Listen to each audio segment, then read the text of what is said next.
안녕하세요. 김기동 한자입니다. 오늘은 2023년 12월 20일 수요일입니다. 날씨는 푸근해졌습니다. 얼마 전만 해도 영하 12도까지 내려갔습니다. 다음 주부터는 또 날씨가 추워진다고 합니다. 그래서 요즘에 제가 유튜브를 많이 올립니다. 지나친 내용은 올리지 말아야 되겠다, 그런 얘기를 합니다. 그냥 보통 우리가 일생생활에서 이야기되는 이야기를 소재로 주로 이야기하는 것이 좋겠다, 그렇게 생각을 합니다.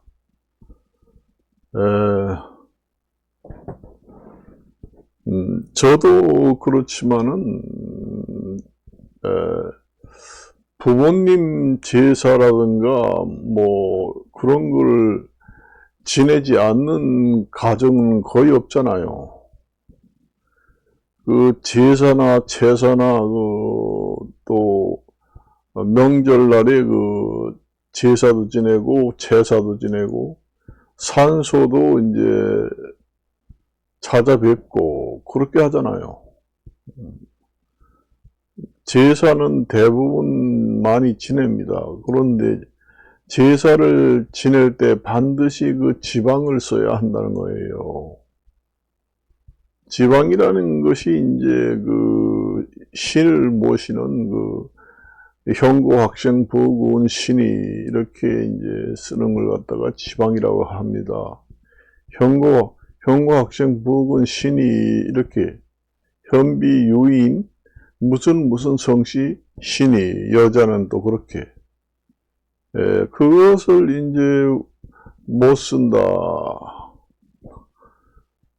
하는 사람도 있습니다. 그래서 인터넷에서 찾아보고 이제 프린트를 해서 그래서 이제 그 행서체로 프린트를 해서 이제 그 지방을 만들어서 아주 그 지방을 거기다가 아주 집어넣는 지방 틀을 팝니다. 길가에서 가게나 이런 데 보면 제사 지낼 때 지방 틀 해가지고 2개 이렇게 팝니다. 거기에다가 이제 그 프린트를 해가지고 가위로 딱 맞게 잘라서 그 안에서 쏙 집어넣어요.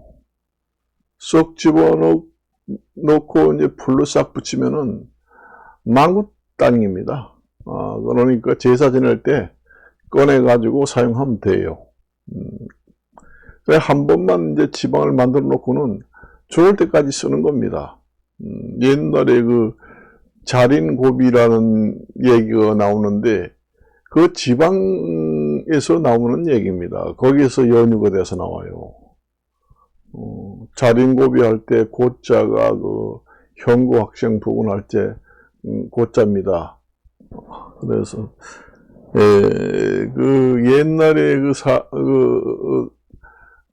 정말로 그 구두쇠에 정말로 옛날에 소문난 구두쇠 있잖아요. 그런 사람들은 이제 그런 식으로 했어요. 옛날에는 지방을 한번 딱 써가지고 지방 그 틀 있잖아요. 나무로 딱 이렇게 해가지고 지붕까지 해가지고 지방을 그 안에다 싹 집어넣고 유리까지 딱 돼 있는 거 있어요. 그러면 그런 데다가 이제 한번 써가지고 넣으면은 평생 써도 망가지지 않아요. 귀찮게 제사 지낼 때마다 그거 어떻게 쓰느냐 그런 얘기 하잖아요, 보통. 그래서 옛날에 그 아주 아득한 옛날에 그 정말로 나라에서 정말 소문이 날 정도로 구두쇠가 있었는데 그 사람이 이제 그 그런 식으로 써서 제사를 지내고 한 번 써놓고 평생 쓰더라는 얘기입니다. 아득한 옛날에. 그래서 이제 자린고비라는 얘기가 거기서 이제 유래가 되게 됩니다. 근데 이제 그 원래 그 지방이라는 거는 그렇게 하면 안 돼요. 한 번 써가지고 죽을 때까지 보관했다가 다시 꺼내 쓰고, 보관했다가 다시 꺼내 쓰고 하면 안 됩니다. 그 제사 지낼 때마다 붓으로 한지에다가 써야 합니다. 써서 제사를 지내고 불을 태워서 이렇게 올려줍니다. 그걸 갖다가 소지를 올린다고 합니다. 그래 그 제사를 지나고 끝난 다음에는 그 지방을 불로 태워서 올려야 합니다. 그걸 갖다가 소지라고 합니다.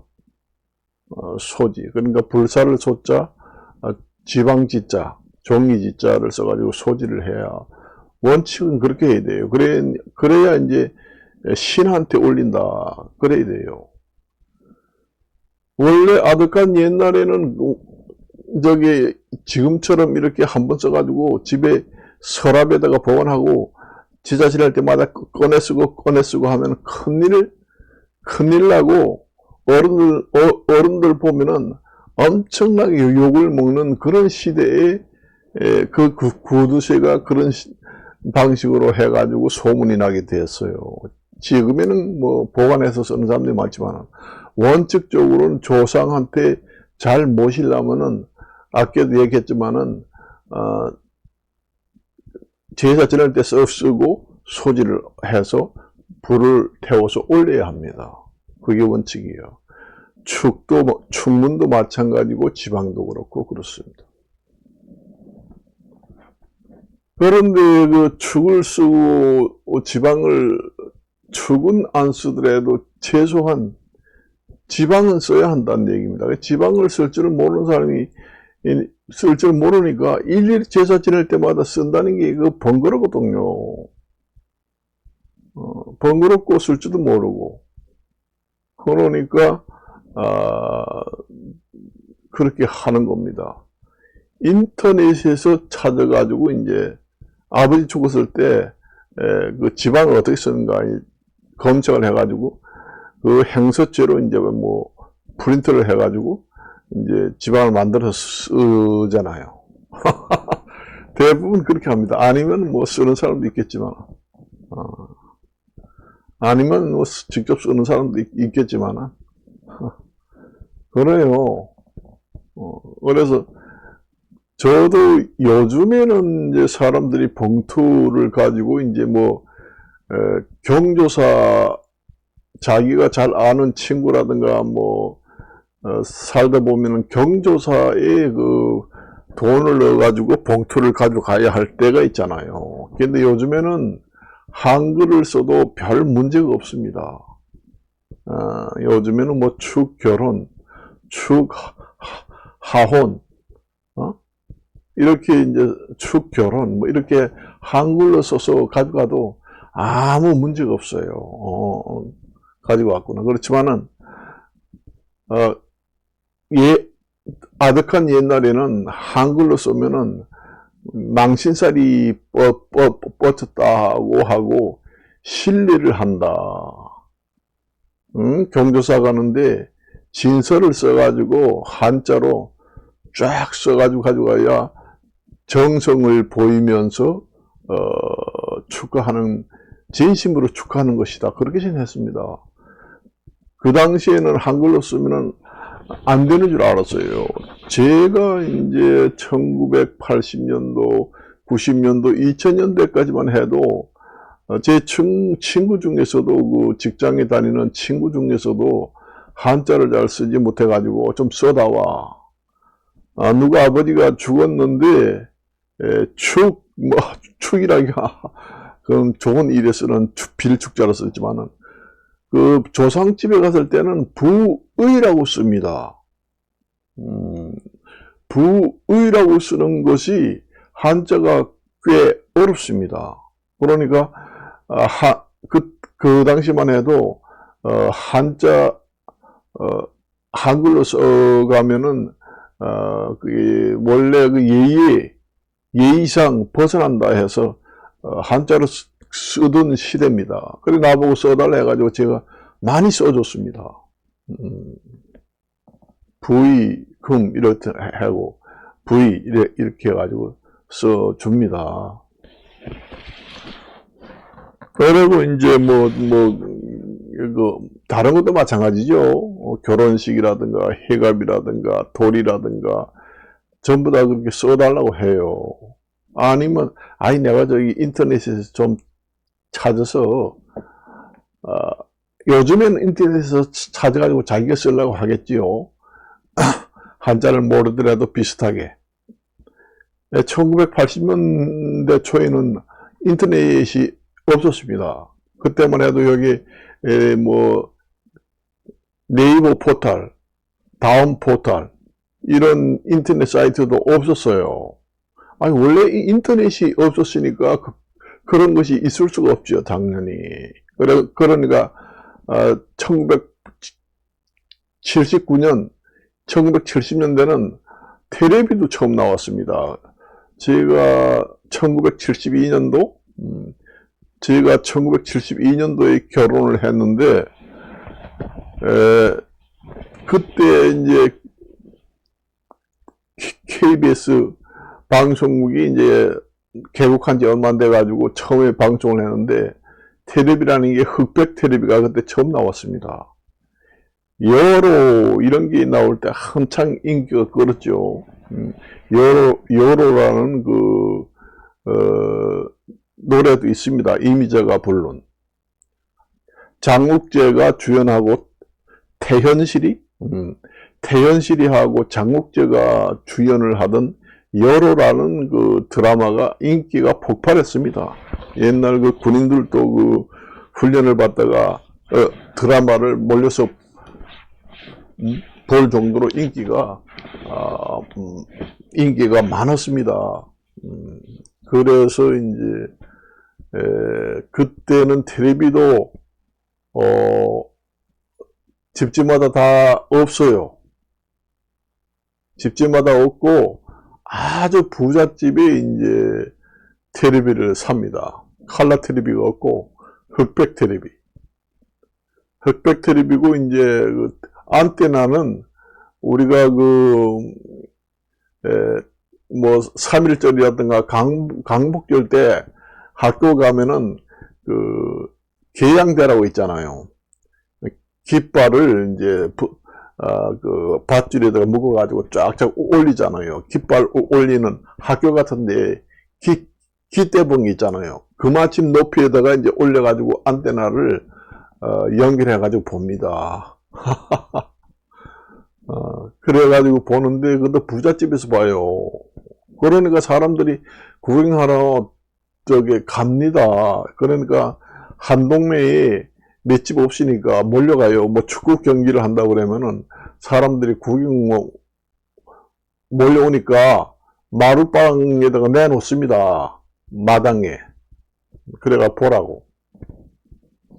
그래가지고 우리는 구경하고 그렇게 했어요. 그러니까 1970년대만 해도 인터넷이라는 게 아예 없었습니다. 그러니까 인터넷을 이용해가지고 벌어먹는 그 사업 직종이라는 게 전혀 없었죠.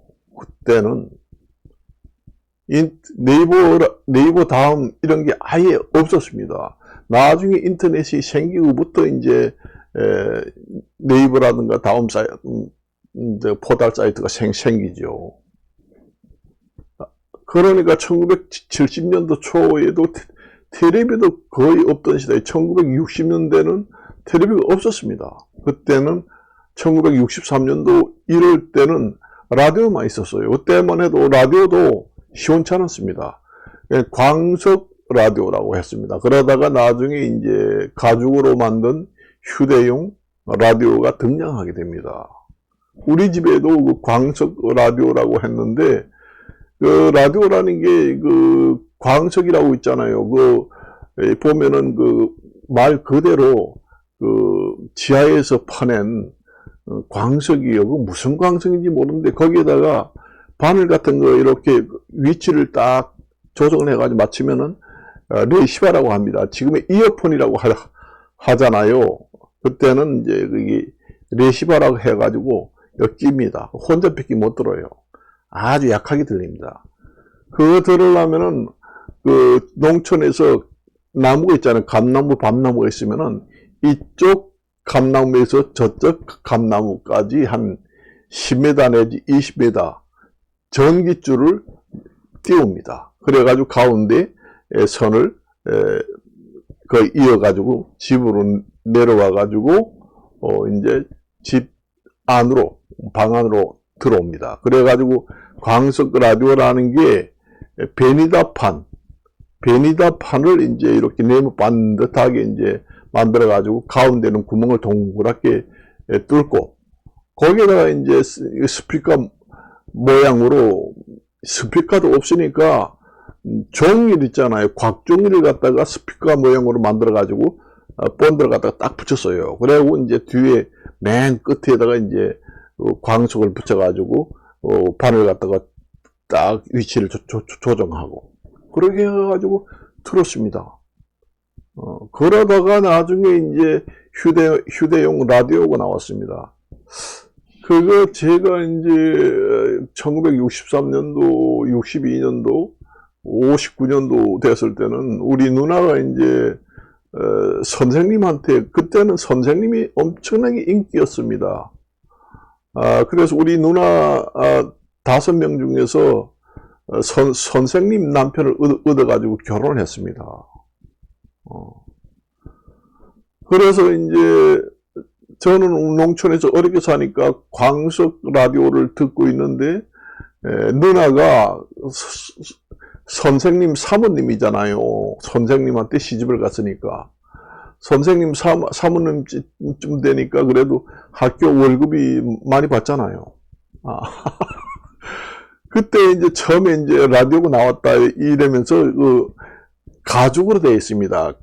가죽으로 완전히 이렇게 싸매가지고 가죽으로 포장된 이제 휴대용 라디오가 이제 어깨도 매는 가방 모양으로 나왔더라고요. 나온 것을 사가지고 집으로 왔더라고요. 매형하고. 그래서 나는 신기해가지고 저거 들고 다니면서 저기 라디오를 듣는다면서 참씩 나도 어떻게 저걸 좀 어떻게 살 수 없나? 저 사고 싶어가지고 난리 쳤죠. 비싸니까 살 엄두도 못 냅니다. 그래가지고 휴대용 라디오가 이제 처음 나와가지고 누나가 가지고 다니더라고. 그래 얼마나 부러웠겠어요. 그 소리가 꽝꽝 나오는 게 뭐의 소리구나. 이거 레시바 라디오는 한 명밖에 듣지 못하지만은 그 휴대용은 여러 명이 다 듣거든요. 지금처럼 그렇게 나오고 텔레비는 아예 없고 그러니까 그 소식이라는 게 라디오 그 농촌에는 전부 다 레시바 광석 라디오를 이용해 가지고 혼자 들어요. 야, 저 가져오느라 레시바 가져오느라 좀 뉴스를 좀 들어보자. 4시간마다 나왔습니다. 뉴스라는 게 요즘처럼 자주 나오는 게 아니에요. 딱 만일 9시 정각이다 그러면 9시 땡 치면은 9시부터 5분 아니면 10분 그 사이만 뉴스를 딱 합니다. 그래가지고 지금 몇 시나 지금 11시 반이지. 그럼 12시 뉴스 한번 들어봐야 되다. 시간마다 그 정각에 5분 동안 뉴스만 쫙 나옵니다. 요즘에야 뭐 방송국에서 항상 종편이고 뭐고 늘상 나오지만은 그렇게 들어요. 그래가지고 그래가지고 이제 소식을 들어요. 소식을 듣습니다. 그래요. 텔레비라는 게 없었습니다. 그러니까 그때는 이 사람이라는 게 직업도 귀천이 없었습니다. 선택할 여지가 없었다는 얘기. 그때는 무슨 직업이든지 돈 벌 수 있는 직업이면은 가리지 않았다. 그 얘기입니다. 선택의 여지가 없어요. 그때는 다 그저 돈벌이 하려면은 그 3D 업종이나 뭐나 다 똑같이 일을 하게 됩니다. 그러니까 옛날에 그 직업이라는 게 별로 좋은 직업, 나쁜 직업 이런 게 별로 없다는 거지요. 지금에는 고급형 직업이 있고 아주 정말로 3D 업종, 그런 정말 가기 싫은 직업, 이렇게 월등한 차이가 나는 직업의 종류가 많이 지금 있잖아요. 그렇지만 아득한 옛날에는 직업의 종류가 많지 않기 때문에 선택의 여지가 없었습니다. 그렇기 때문에 취직하려면은 취직하는 사람은 많은데 취직할 그 업종이 별로 없었습니다. 그러다 보니 선택의 여지가 없지요. 그런 거 취직할 업종 종류가 별로 없습니다. 그때만 해도.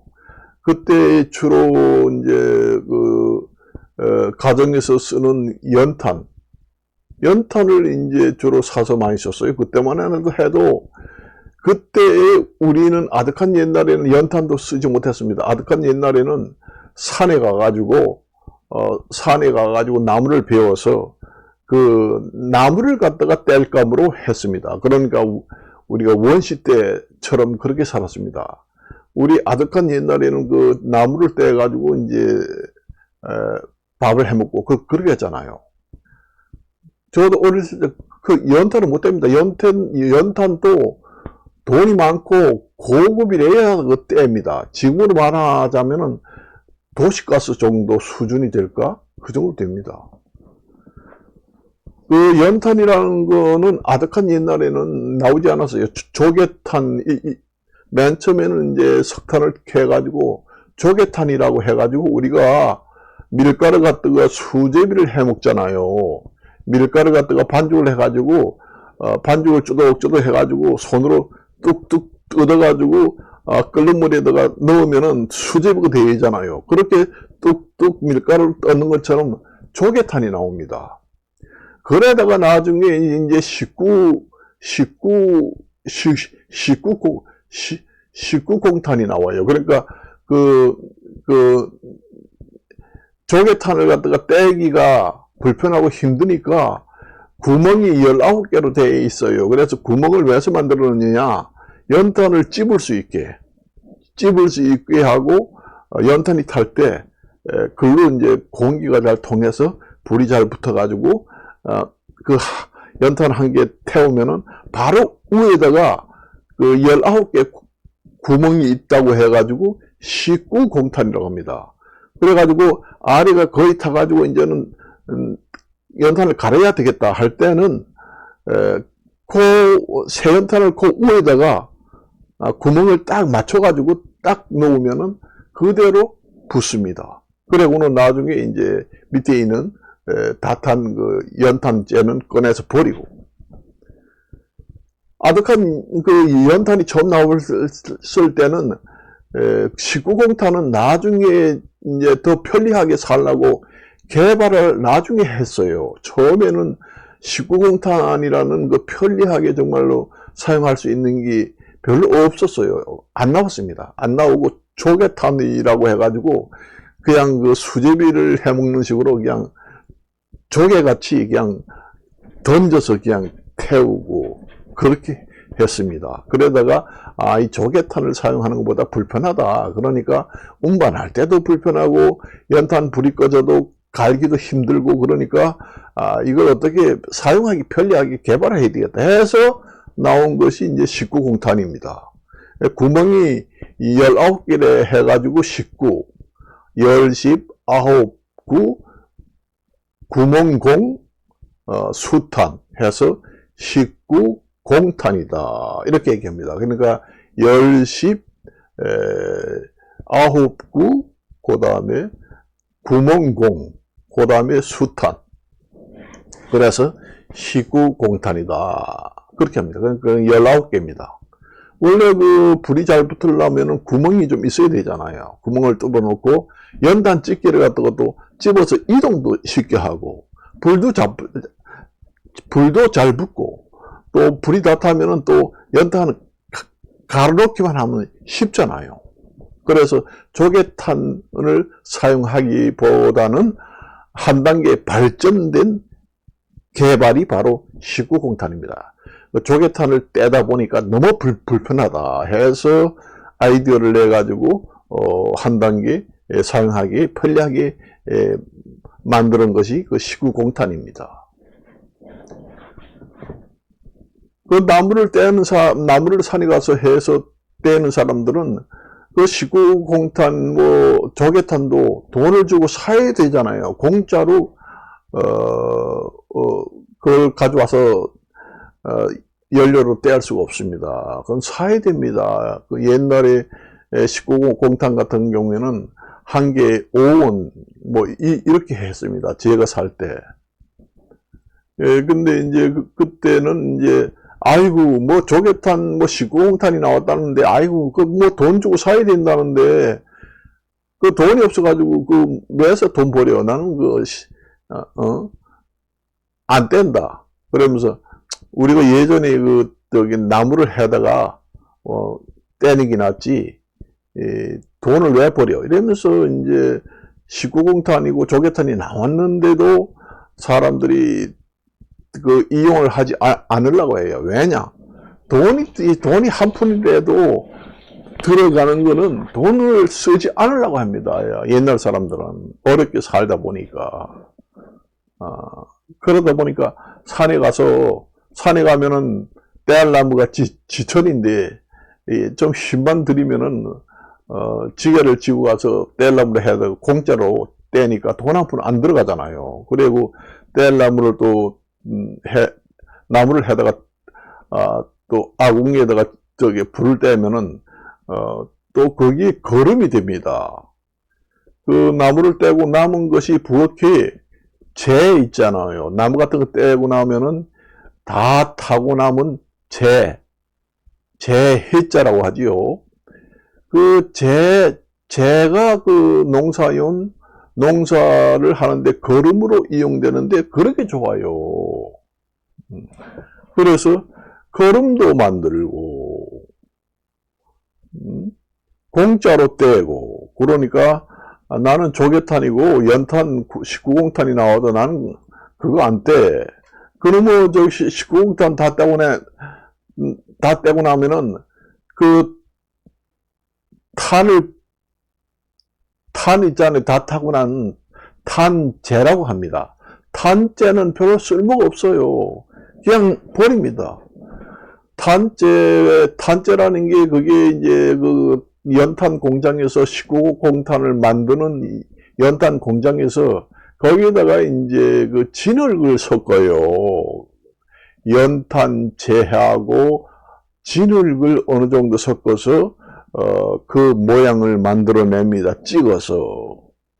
그러니까 다 타고 나오면은 그게 이제 흙이 남아요. 그 연탄재를 버린 것이 집 옆에 보면 이렇게 쌓여 있습니다. 쓸모가 없습니다. 이제 겨울에 눈이 많이 오고 이제 얼음이 많이 얼고 그러면은 길가에다가 뿌려가지고 이제 미끄러지지 않으라고 많이 쓰고 그거는 또 논에다가 객토를 해도 별로 효과가 없습니다. 그래서 원래 옛날에는 농사를 계속 농사를 지으면은 나중에 논의 땅이 이제 바싹 말라서 이제 좀 완전히 지력이 감소하고 완전히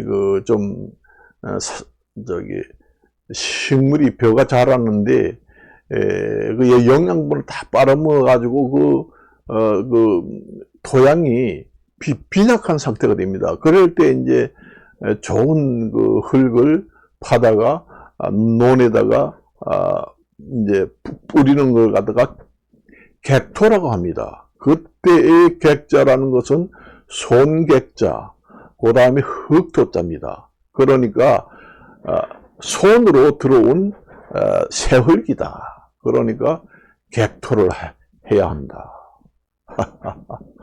여러분들이 객토 하면은 잘 이해가 안 가잖아요.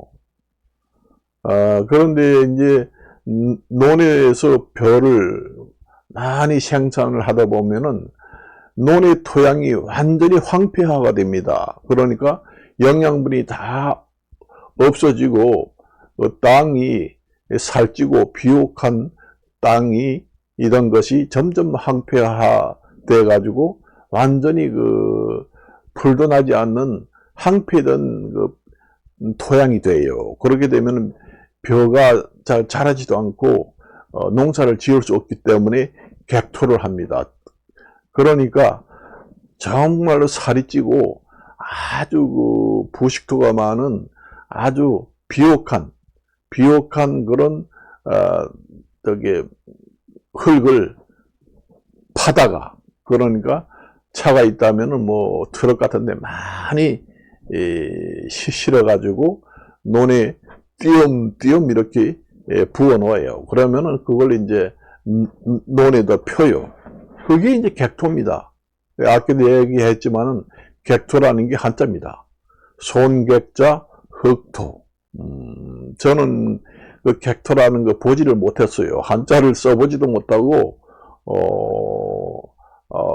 단어를 확인해 보지도 못했습니다. 그래서 제가 이제 유추를 해가지고 지금의 한자 단어를 얘기하는 경우도 많습니다.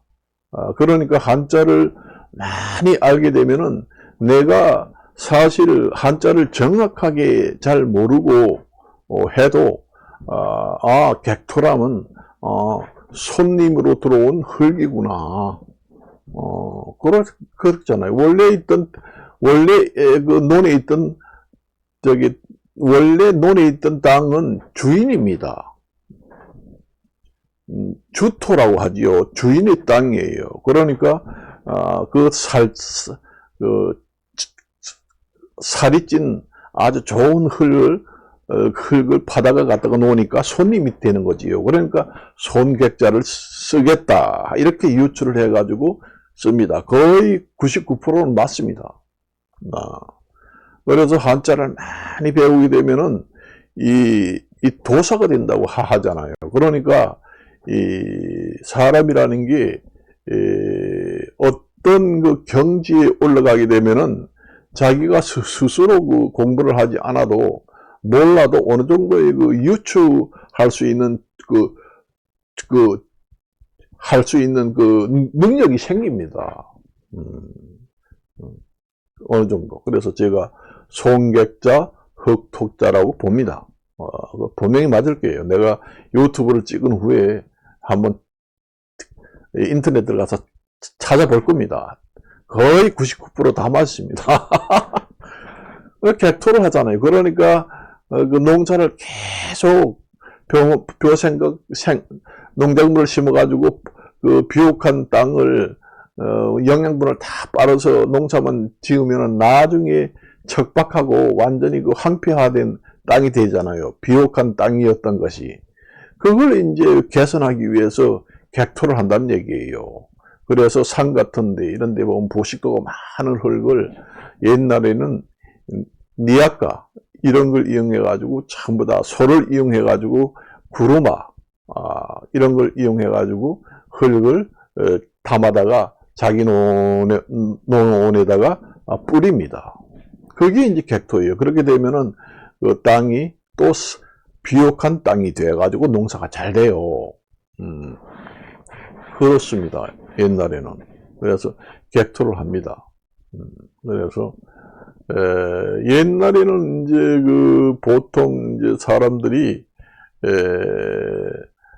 밭을 논으로 만들려고 상당히 옛날에는, 지금은 반대지만 옛날에는 밭보다는 논을 좋아했습니다. 그래서 밭을 만들려면은 밭을 논으로 만들려면은 밭의 흙을 많이 파내야 되잖아요.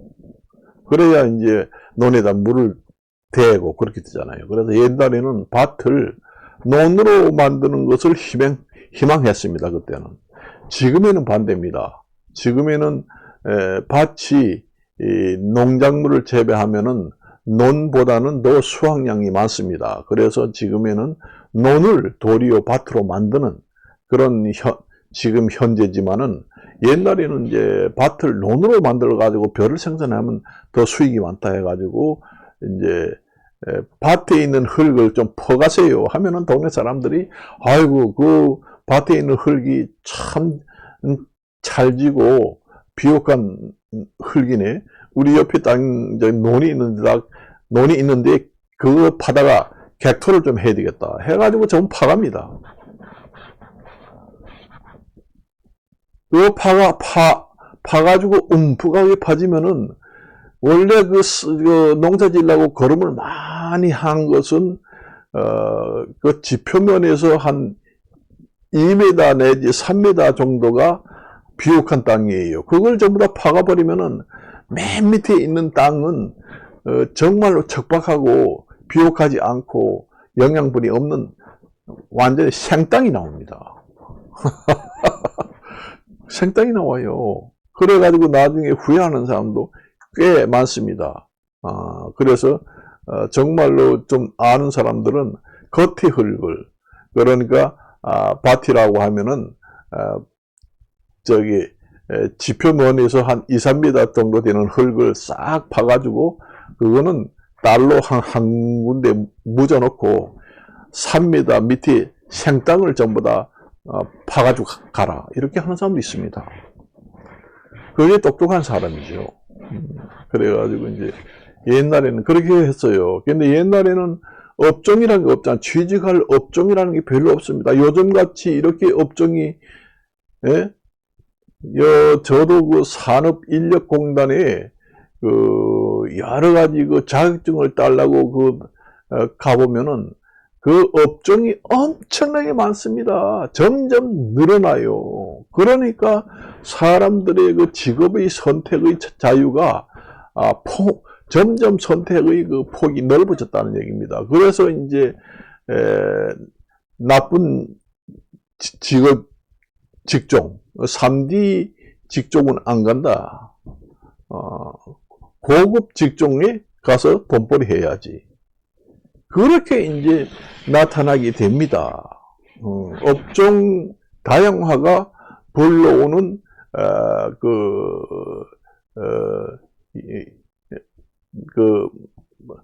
업종 다변화가 불러오는 그 나쁜 점이 그런 데가 있어요. 그래서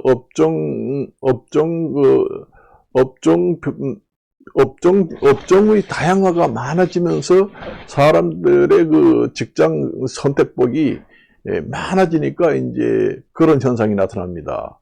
3D 접종, 좋은 직장, 이렇게 선택적으로, 다양적으로 선택할 수 있는 여지가 많아진다는 얘기예요. 그게 바로 이제 나쁜 점이라는 게 역기능이 또 있다는 얘기죠. 업종의 다양화, 많은 업종이 있는 것은 좋은 순기능도 있지만은 그 반면에 역기능으로 3D 업종은 피한다. 좋은 직장을 얻어야지. 이렇게 이제 지금 현재 우리가 현태에 나타나는 현상이다. 그래서 이렇게 나타난다. 그 얘기입니다. 그리고 또 그 인터넷이 옛날에는 없다 했잖아요. 인터넷이 생김으로써 불로소득을 많이, 그러니까 그 불로소득이라고는 할 수 없지만은 그 어떤 의미에서는 좀 지나친 얘기를 할 것 같으면은 노동의 대가를 노동을 좀 덜 들이면서도 수입은 극대화하는 그런 업종이 생기기 시작합니다. 이게 불로소득은 완전 불로소득은 아니지만은 어떤 측면에서 보면은 불로소득에 해당하는 그 업종도 많이 생깁니다. 그러니까 힘들어서 하는 직업을 왜 가서 고생을 해? 사무직에 가서 화이트 칼라, 넥타이 매고, 편대만 까딱까딱 해도 돈벌이 하고, 아니면 인터넷을 이용해가지고, 컴퓨터 책상에 앉아가지고 까딱까딱 해도 정신적 노동을 많이 한다고 해도, 그래도 낫지 않겠는가. 그러한 그 여러 가지 그 업종의 분화, 다양화, 이런 것이 엮이는으로 나타나는 것이 바로 그 3D 업종으로 분류가 되고, 이것은 최고의 직업으로 분류가 되고, 이런 이제 형태로 지금의 현태, 신태로 나타납니다. 그래서 우리는 구태에 있던 직업들은 멸종하는 직종도 많아요. 없어진 직종도. 거기에다가 새로 이제 현태로 나타난 직종도 새로 생기고, 그 산업인력공단에 보면은 우리가 듣지도 보지도 못하는 업종이 점점 늘어난다는 얘기입니다. 그러니까 업종이 5만 가지가 5만 가지라고 내가 얘기한 게 5만 가지만 아니라 뭐 5만 가지가 천지라는 얘기입니다. 그런 측면이 있기 때문에 지금 현재 그 3D 업종을 피하는 그 원인도 그런 데에서 기인한다고 봅니다. 그래요. 인터넷이 처음에 생기고부터 인터넷에서 그 파생된 업종들로 사람들이 먹고 사는 업종이 엄청나게 늘어났잖아요. 엄청나게 늘어났다는 얘기입니다. 그래요. 그렇게 이제 아이고 그렇게 이제 가지고 어떤 측면에서는 완전 정신 노동으로 이제 벌어먹는다고 하지만은 불로소득이라고 할 수는 없지만은 아득한 옛날에 비하면은 정말로 많은 힘을 많이 들이지 않고 쉽게 돈을 버는 시대가 어느 정도 도래했다. 그렇게 봅니다. 제가 1950년도, 40년도 이런 때에는 업종이라는 게 별로 없었습니다. 이 손으로 꼽으라면은 10손가락 안에 들어갈까 말까 해요. 그러니까 선택의 여지가 없습니다. 그러니까 직장이 좋고 나쁘고 없어요. 이연탄 탄광 굴 속에 들어가가지고 탄가루 날리면서 마시면서 일을 해라. 줄을 섭니다. 경쟁률이 치열해요. 요즘에 3D 업종이라 해가지고 사람을 모집하려 해도 없잖아요. 그러면 개방을 해야 됩니다. 인력 개방. 그 다음에 요즘 보면은 의료 업종도 외국에 전격적으로 개방을 해가지고 자유 경쟁 시대를 만들어야 합니다. 사실상 노동시장도 우리나라도 어쩔 수 없이 노동 인력을 수급할 수 없으니까 노동시장을 완전 개방을 해야 됩니다.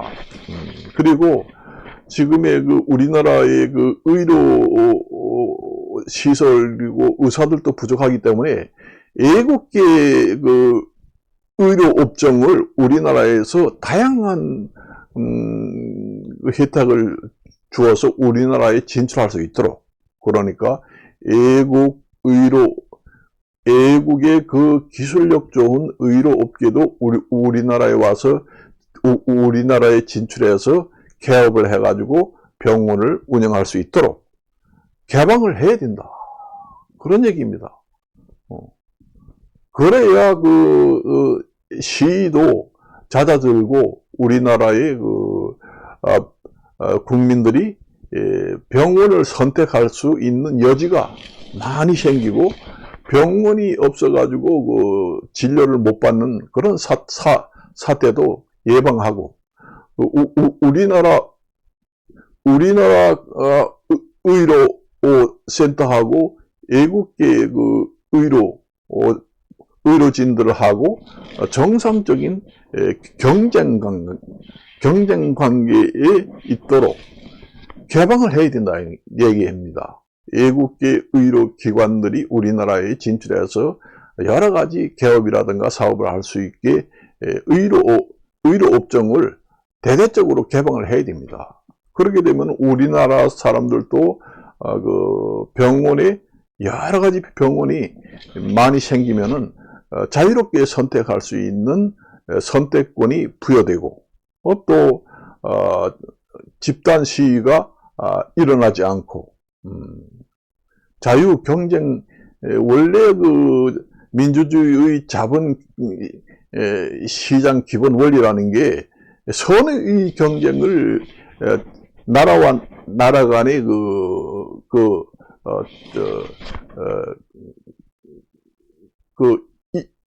계층 간의 이동이 없이 그렇게 개방을 해가지고 의료업계 업종도 외국계 의료 업종이 우리나라에 들어와서 여러 가지 형태의 사업을 할 수 있도록 개방을 해야 됩니다. 노동시장도 개방하고 외국계 병원들도 개방을 해가지고 우리나라에 진출해서 여러 가지 다양한 종류의 사업을 할 수 있도록 의료업계 업종도 외국계 의료업종도 개방을 하고 노동시장도 개방을 하고 여러 가지 개방할 것이 많습니다. 우리나라 그렇게 되면은 우리도 옛날에 그런 얘기했어요. 옛날에는 우리가 그 성모병원이라는 게 유명했습니다. 성모병원이라는 게 원래 그 외국계 그 선교사들이 우리나라에 진출하면서 그 외국계 의사들이 가끔 와가지고 그 기술력도 그때는 아주 옛날에는 우리보다 월등했습니다. 그렇게 이제 외국계의 업종을 우리나라에다가 완전히 개방을 하게 되면은 자유로운 경쟁이 형성되면서 자유경쟁 시장, 자본주의 시장 경쟁 원리가 그대로 적용이 됩니다. 그러니까 우리나라 지금 뭐 어떻게 하라. 지금 노동시장이 완전히 우리가 인력을 수급하지 못해가지고 지금 사업을